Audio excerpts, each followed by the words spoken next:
Olá, hoje a gente vai destrinchar o que dizem os maiores especialistas em finanças e montar, a partir daí, um guia bem prático e direto ao ponto sobre como construir riqueza. Sabe, muita gente acha que ter liberdade financeira é mais uma questão de sorte.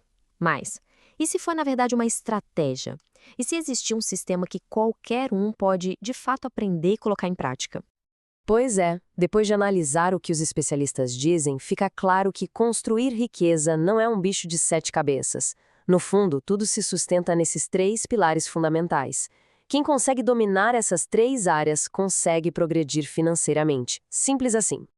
Então, vamos começar pelo começo, né?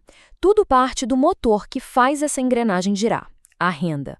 O primeiro pilar é sobre isso, sobre como dar um jeito de maximizar os ganhos, não importa qual seja o ponto de partida. E o primeiro passo, talvez o mais importante, é uma virada de chave na cabeça.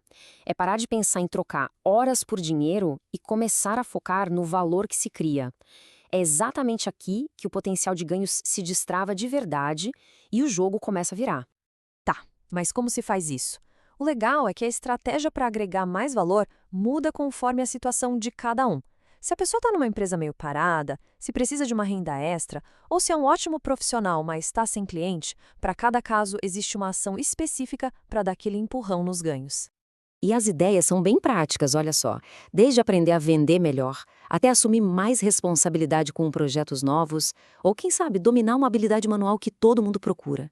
No fim das contas, o objetivo é um só: se tornar uma peça mais valiosa no mercado.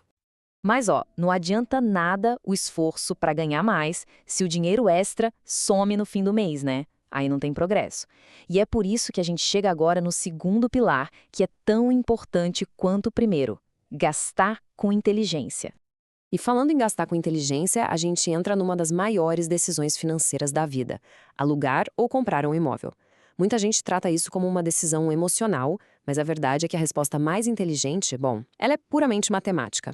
Vamos quebrar o mito clássico? Aquela ideia de que alugar é jogar dinheiro fora, muitas vezes não se sustenta quando a gente põe na ponta do lápis. A verdade é que a decisão certa não vem do coração, vem da calculadora. E a fórmula para isso é até bem simples.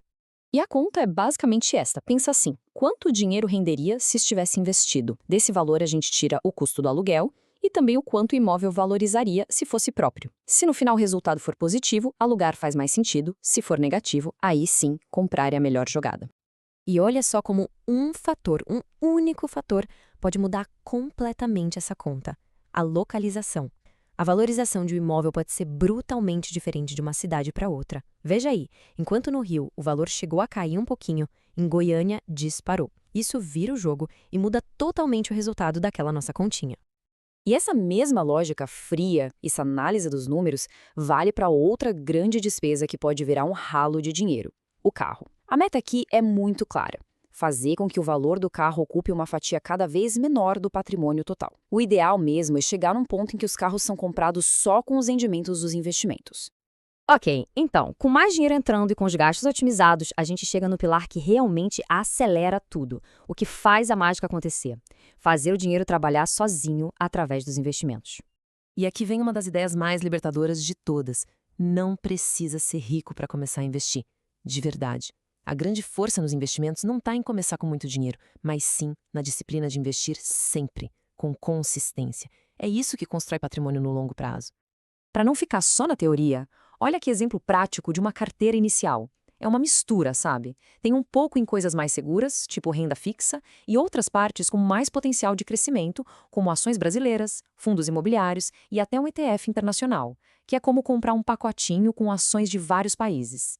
A ideia é essa: diversificar, equilibrar o risco e o retorno. Tá, tudo lindo no papel, mas e na hora do pânico? E quando parece que o mercado vai desabar? O medo de uma crise é o que paralisa muita gente. Só que a boa notícia é que existe uma estratégia para navegar por esses momentos e, quem sabe, até sair mais forte deles. Tem uma frase de um investidor genial, o Peter Lynch, que resume tudo. Ele diz que se perde muito mais dinheiro tentando prever as quedas do mercado do que nas quedas em si. A lição é clara: o tempo que se passa investindo é muito mais importante do que tentar acertar a hora de investir.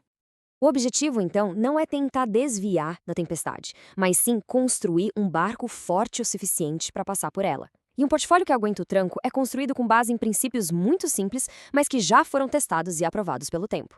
Bom, juntando todas essas peças, o que a gente tem é um verdadeiro plano de ação. Um sistema completo, que funciona, baseado naqueles 3 pilares que a gente acabou de explorar.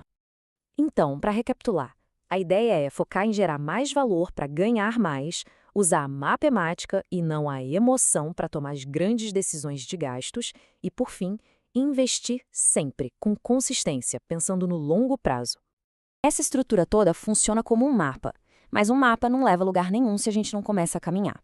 Então fica a reflexão: qual o primeiro passinho, por menor que seja, que dá para dar ainda essa semana para fortalecer um desses 3 pilares?